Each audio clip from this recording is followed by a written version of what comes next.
Okay.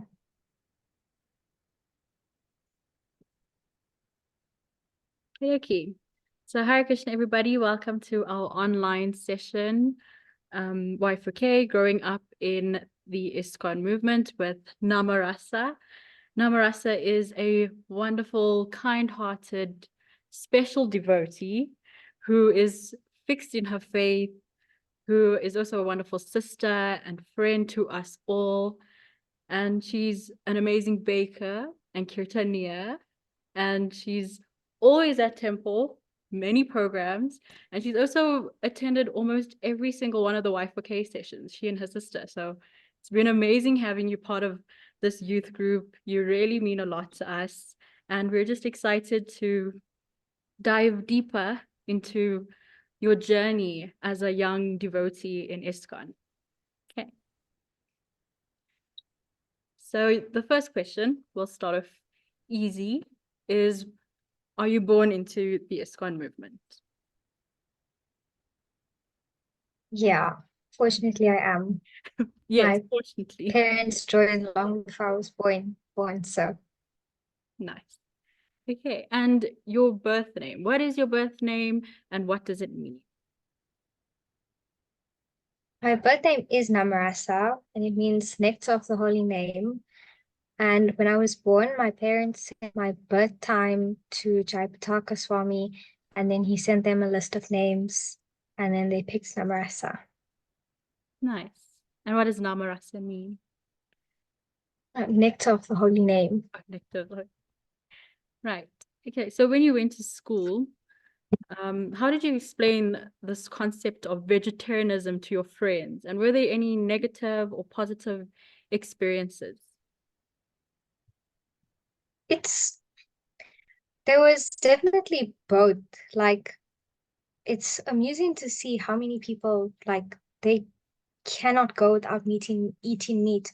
And the moment you say I'm a vegetarian, they're like, how did you survive? What did you eat? Like, what is there to eat other than meat? And they don't understand soya. I had soya for lunch one day, and it was a friend who didn't know I was a vegetarian, so she thought it was sausages. And she asked for some, and I gave it to her, thinking, why not? And she ate it perfectly fine. She's like, "Damn, this is good. Like, how do you make it?" I'm like, "No, I just microwaved it." She's like, "Did you just give me meat raw?" I'm like, "That was soya." And she's like, and then she started acting like she was poisoned. And it was Oh my God. very mixed reactions. Like a lot of my friends, Bruh. they still, how do you survive? What do you eat? But they do defend me. Right. Like, Yeah. Okay, so around what age do you remember starting to chant on beads? And about how many were you doing at the time? And also, who was there to teach you how to chant? so I don't remember how old I was, but I do remember that it was Kartik, and during Kartik, because we had Damodar ISKCON, like we'd all do it together. And then afterwards, my mom would she'd just sit in the altar room and she'd finish her japa. And then that was a time when we were like so curious. Like she had just taught me how to play kartals. And then we were like seeing her chant japa and we were like, let's try it too. And then I remember I'm competitive, still am. And we made it a race. I made it a race as to who can finish our rounds first. And then I think almost every child did this because I haven't met someone who told me they haven't done it. And then I would like skip through the beads, like I'd be chanting, but I'd be skipping through the beads, like 3 mantras, done, one round. And then after that, the moment Kartik finished, I think like I tried, but it didn't catch on. And then when school started, my mom tried to get us back. She was like, it's your protection, like you need a chant before going to school. Then we'd wake up, do our japa, and then it didn't catch on. And then to make it catch on again, she was like, you have to do your japa before breakfast or else you won't eat. Although I don't think we really took her seriously on that because there's no way she would let us go to school without eating. Yeah. Like even now, if we don't eat, she's like, it just goes. But when we went to India, then like we didn't really know anyone there. So we just started chanting. And then when we came back, we'd chant every morning before school, on the way to school. Like if we got ready before it was time to leave. I hate going to school early before school. So I get there just as the bell rings. So we do our japa. High school messed that habit up. So now like after school, in very random times, I try to do it. Mm. And we didn't really have a specific number. Like in primary, it was like one the minimum. And if we have time, we'd continue. But usually it was just one. Now I just try to do as many as I can. Nice. Okay. So, yeah, what were your home responsibilities that you had growing up, like offering, doing puja? What were some of your main responsibilities that you did growing up and that you still do now, if any? When I was younger, I would help. When we were younger, I would help my mom clean the altar every week, and we'd dress Lord Jagannath. Mm. And then we stopped. We still don't help her do that, but do put the Lord to rest every night. Nice. And I'm sure you guys also do some kirtan practice and, singing for the Lord. That's Yeah, also there. I it's mean, like with Chaitanya at home, important. I'm sure you have to. Actually, no, like Really? he'll come to us and he'll be like, let us do our thing, like Nice. Okay. he plays recordings the whole day though. Uh, nice. So, do you remember when you had to start fasting for Ekadasi, and what were some of your experiences or feelings when it came to Ekadasi? So when I was very young, like maybe before primary school, I would keep Ekadashi. Like I do remember sitting in the lounge eating mash from a bowl. But I think I still am. I became a very picky eater. And still now, like Ekadashi Prasad, I don't know. I can't do it. So when like I think maybe grade one, two, three, like I didn't really keep Ekadashi, like I would try, but even now, so if I don't eat on Ekadashis for some reason the next morning, like I cannot get up, like I feel so weak, like I just can't get up, like I can't function. Like my mom would bring me energy to the bed and then I have to lie there for it to kick in just to like be able to walk to the kitchen and eat something, and then I'd lie there till like it kicks in. And then at some and that was so not nice because at some points I'm like, you know what, I'm not gonna fast and feel this way tomorrow. Like that's not gonna work. So then I would break it, but Chaitanya would not hear of that. And I would have to like run to the garage and like in between the corners of the car, I'd like duck down with a bowl of rice and I would eat. Oh Or my, like we'd go like to the opposite end. And the moment he heard, so like Ekadashi food in the pots, but we knew the casseroles came from yesterday. The moment he heard the glass move, he'd come and he'd start fighting it, and he's like, "You must fast, you must fast." wow. And That's an older then brother right there, keeping you in now, check. Wow. and then like after that, I was like, let me start trying. And I would just eat goranga potato or a fruit, or sometimes like my body like built up tolerance and now like I just don't have to eat any Ekadashi. But now I eat Ekadashi pasta. Oh, yeah. And that's Yeah. don't know what I'd do without that. Sounds like the new gen takes Ekadasi a lot more austere. Like they rather fast than try to eat something like you and I Rishikesh. don't know. I feel like Ekadashi has food like Prashad has a certain smell to it. Like it smells like Ekadashi. Can't eat it the next day. No. So yeah, next question. Wearing neck beads in school. What was that like? Were they visible? Did your teachers give you a hard time? How did you explain it?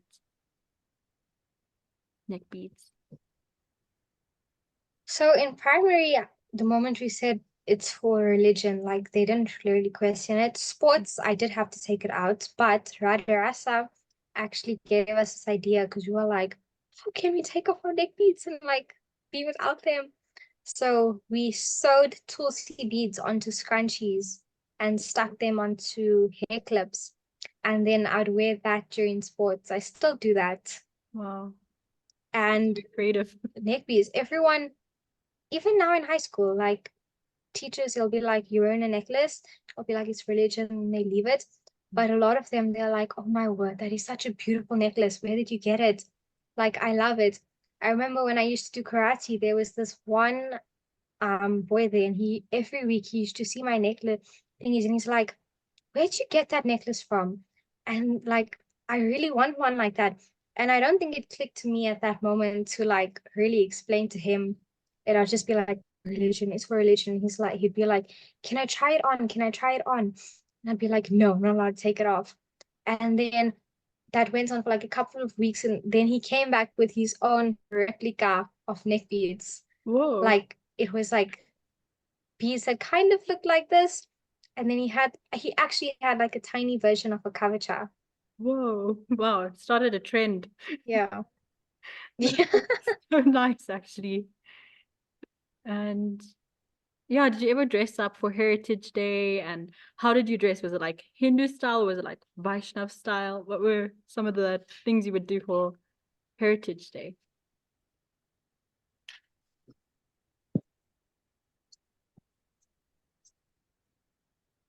So before anarkalis were a thing, I'd just wear a Punjabi to school. And then when someone called me a Hindu, I used to get so offended and I should be like, I'm not a Hindu, I'm a Hare Krishna. And then it'd be like, but you wear in Hindu clothes. And I'm like, but you can wear it to a Hare Krishna temple as well. I'm not Hindu, I'm Hare Krishna. Mm. And then once Narkalis came, I'd wear Narkalis. Although in grade 4, I did wear a gopi suit. And I remember being so happy to spin on the field and to show off how flare it was. And the fact that I could still play frisbees with them while in a skirt. Ah. But when Narkalis came, like grade 6, 7, 8, I just wore Narkalis. In grade 6, I actually did my PE beep test with an Narkali. Wow. And then in high school now, I wore a gopi last year, although that wasn't very nice because the underskirt was full of thorns and grass afterwards, and the whole skirt did like picked up everything. But I loved like dressing up for Heritage Day. Yes. Nice. And then tilak. Who taught you how to wear tilak? And from what age do you remember putting it on for yourself? If you remember. So my mom used to put tilak for us. Now I put it myself, but there's I used to always want to put my tilak for myself. There's actually a video that I found, and I am crying. I am screaming. I am crying because my mom, it's like time to go for temple. I'm all dressed, but my mom wants to put my tilak, and I'm crying. I want to put it on myself. And my dad's like, you can put it on yourself. And my mom's like, Namara, sit down and put your tilak. And I'm like, I want to put it on myself. And then like there's a whole shouting, but I think it's so funny. And I'm just screaming and I'm crying and they're trying to like make me sit down to put tilak. And I'm like, no, I want to put the tilak on myself. And then I think when I was like 8, just turning 9, then I started putting my own tilak. Yeah, DC just said you have to share the video. Send the link.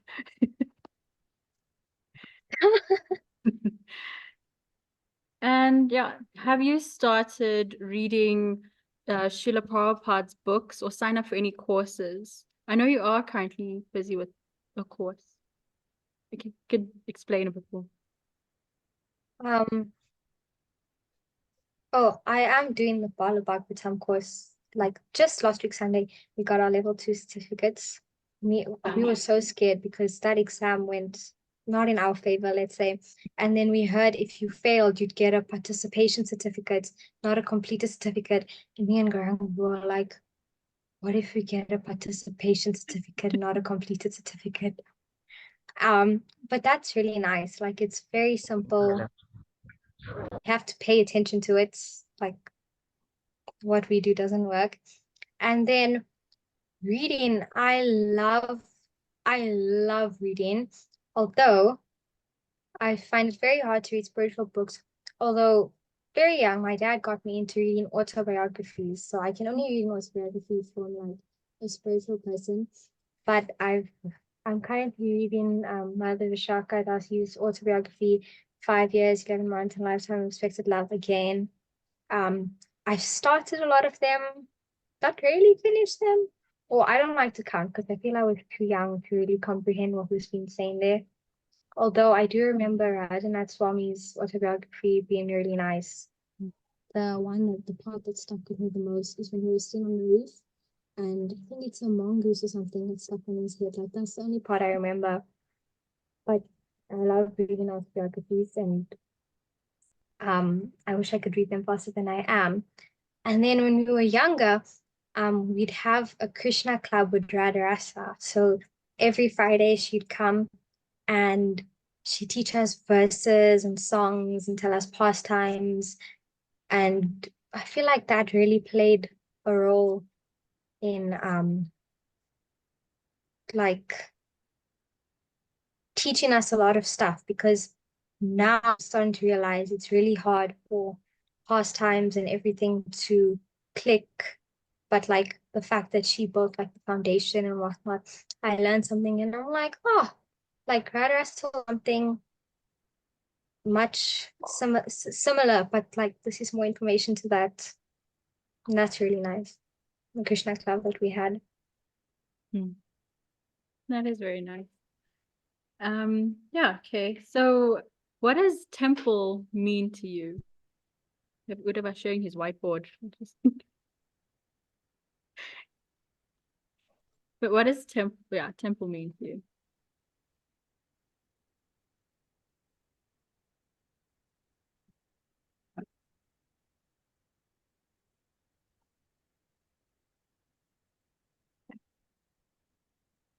Temple for me is, now it means much more to me than it did before. I remember when we were younger, it was just a place we can go to play cops and robbers and see our friends.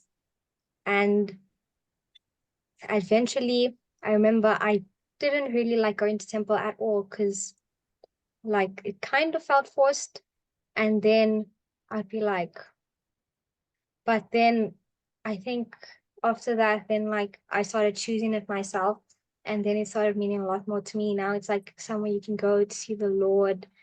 Like you can nowadays you can like see the Lord on your phone, any place, but like going to temple, it's like much more like the atmosphere and everything. And you can get like really nice association there. And also I love music and Kirtan and dancing. And to me, a temple is like a place where you can go there to chant, dance, and like just serve the Lord through that. Nice. Yeah, you grow to love it more the more you actually understand what it is to us. You know, sometimes it's easy to take it for granted. Okay. Thanks for sharing that. And do you have any spiritual friendships or role models, and why are they important to you? I'm gonna start with the role models. I think very early, okay, not in a role model sense, but like we would always get like, so Chaitanya, we all know he chants, loves Harinam.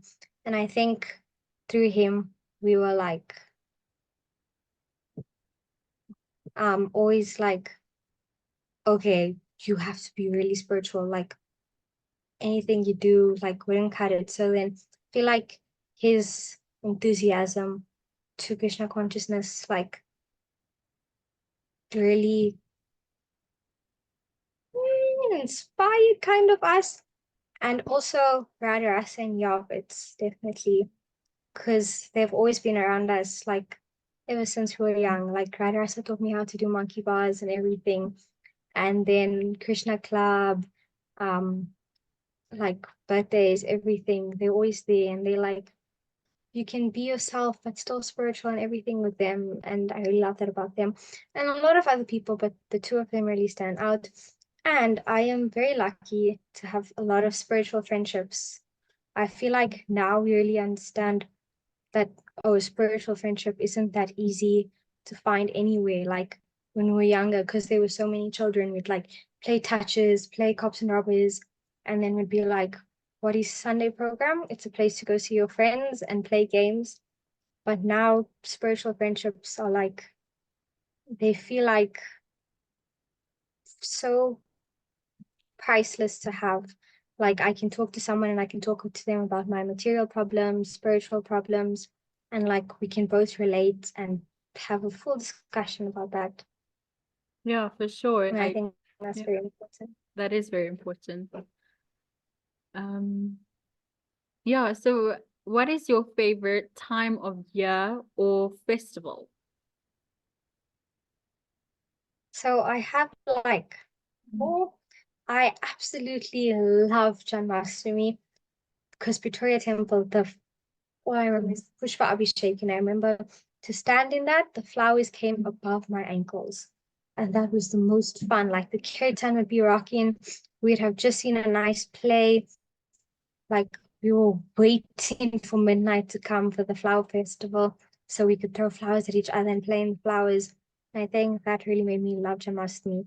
Like Janmashtami is like the only day where I can fast, but I'll still have so many energy, so much of energy. Like one year, I think I even played a match on Janmashtami, like fasting and everything. Like I love Janmashtami. And recently, Radha has been really nice as well. And I love Kartik, like just offering the lamp, singing Namarasa come every day, and Rath Yatra, like dancing, Kirtan, like the whole atmosphere of Rath Yatra. I absolutely love that. Yeah, for sure. Those are some great festivals. So do you have any tips? We'll end this is our last question, and then we can open it up to whoever else would like to ask questions. But do you have any tips on how to balance your school and spiritual life?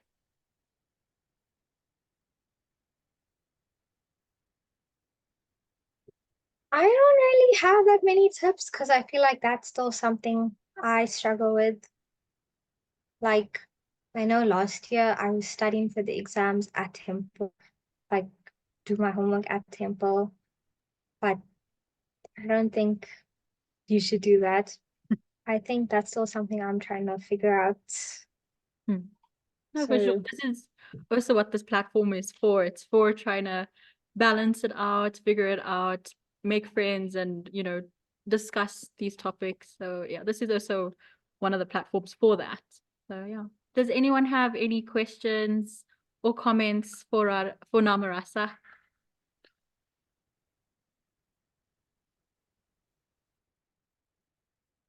You're more than welcome to unmute yourself and then ask a question or add a comment.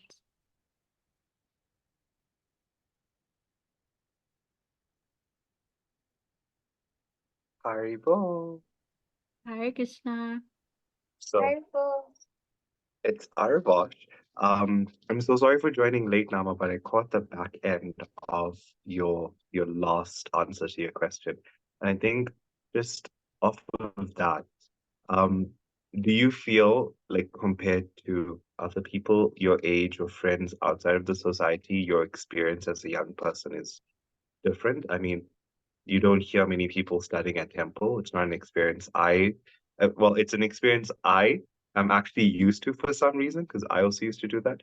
But compared to like other people around you, friends outside of ISKCON, do you feel like your experiences as a devotee is much different to them, or is it like sort of along the same trajectory? I think it's kind of along the same, but very different at the same time, because I feel like we all went through a phase where we were like, no, no, no, no, no. And like we had to choose it again. And I remember when we went to India, like I came back like after that trip and I was like, yeah, no, there's no way I would like leave this. Like after that, I was like, wow. And then I feel like a lot of my temple friends around me, they were going through their, no, I don't want to talk about temple or spiritual life phase. And I think like that period in life before they chose it was very different to me compared to how it would have been to them, because like something in Krishna club would happen and they wouldn't really want to hear it, because to them it was still like, you chose it, I haven't yet. So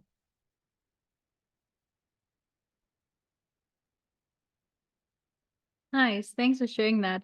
I like that you mentioned that you have to choose it. Even though you're born into the movement, you still have to consciously be like, this is for me. So it's nice that you've already realized that now. So thanks. Yeah. Okay. Anybody else? We do have 10 minutes remaining. Tulsidas sent how did COVID? yeah. How did COVID affect your Krishna consciousness? I think through COVID, my Krishna conscious went down a bit and then kind of up, because when we were younger, we weren't like listening to music in our house, no ways. And with COVID, we started online schools. I had like the internet at my fingertips. So like listening to music, watching movies, everything that we weren't really allowed to do. Like I was like, oh my word, now I get to do it. And then I think I went through a phase where I was like, I'm still Krishna conscious, but I just want to see what this is about. And so I think after a while, that got a bit boring. Like, is this how others' lives is? Like just listening to this music where like sure you can connect, but not really. Like when you listen to Kirtan, you feel happy in your soul. And then I think after that, I started listening to more Kirtan on my own, like by choice, not like what was just playing in the house or something. And I started showing, I think, more interest. Nice. Arash also sent another question. Who is your favorite Kirtaniya? Karama Kanlan Swami, definitely. For sure. Yeah. Someone. Hare Krishna, Tulsi. Hare Krishna. Hare Krishna.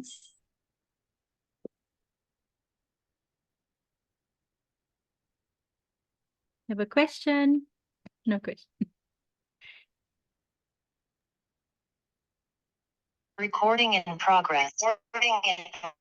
What goes through your mind when you're reading Kirtan? Oh, recording. Who is Karti? Where is Karti? Why is Karti? Oh, I love that question. Who is Karti? Okay. Okay. You just had to be. Okay. I feel like when I started leading Kirtan, it was more of like a, oh my gosh, I'm singing. Because even now, my mom, she taught us that when there's Kirtan to go, like the most senior devotee is supposed to lead Kirtan, like you're supposed to offer it to them first. And then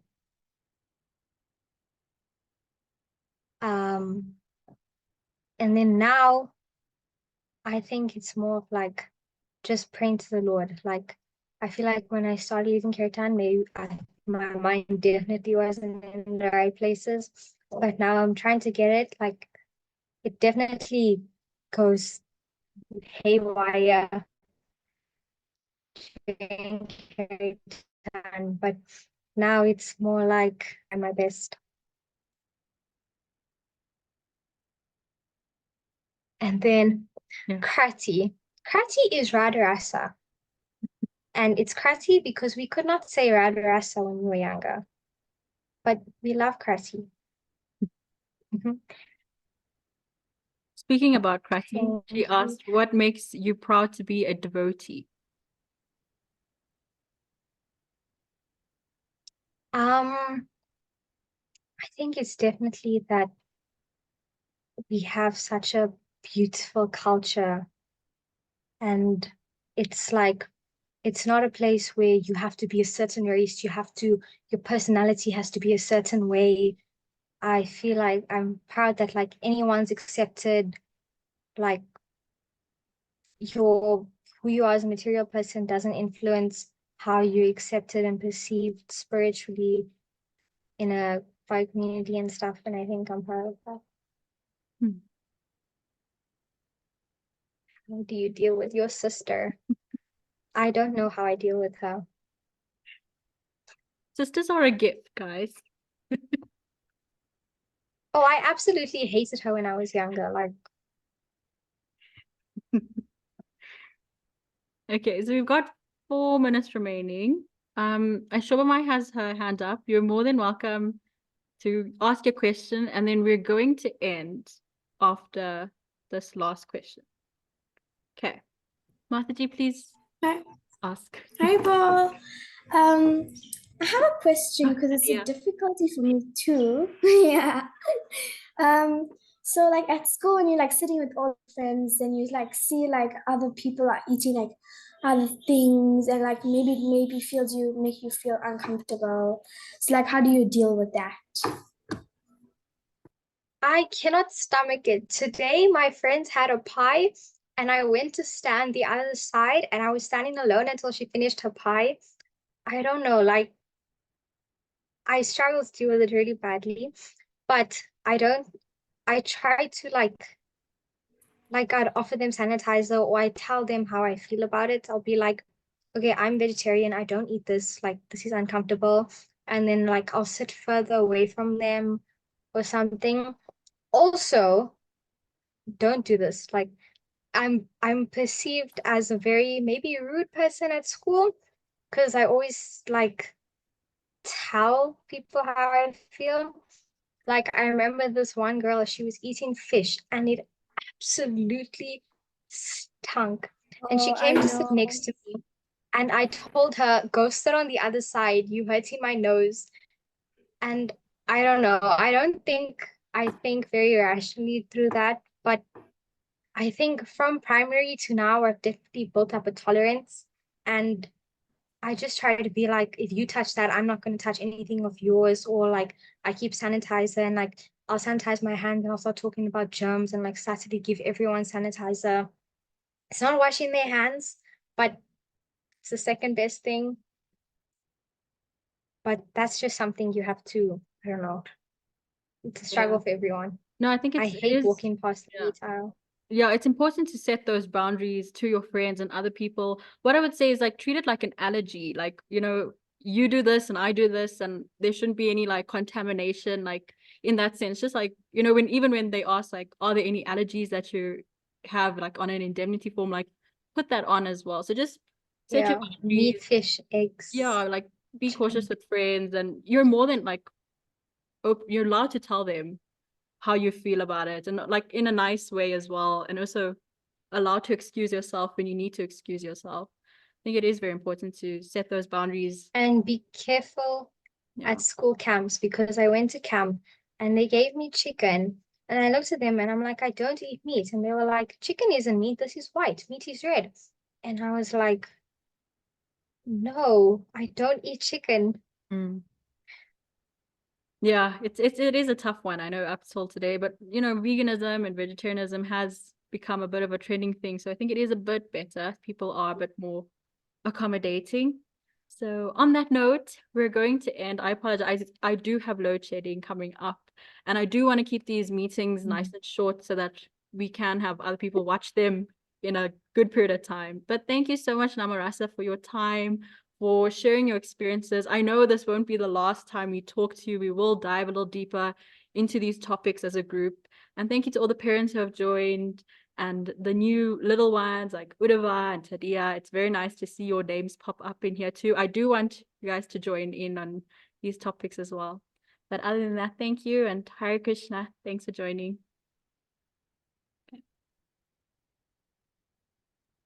Haribo. Thank you for sharing.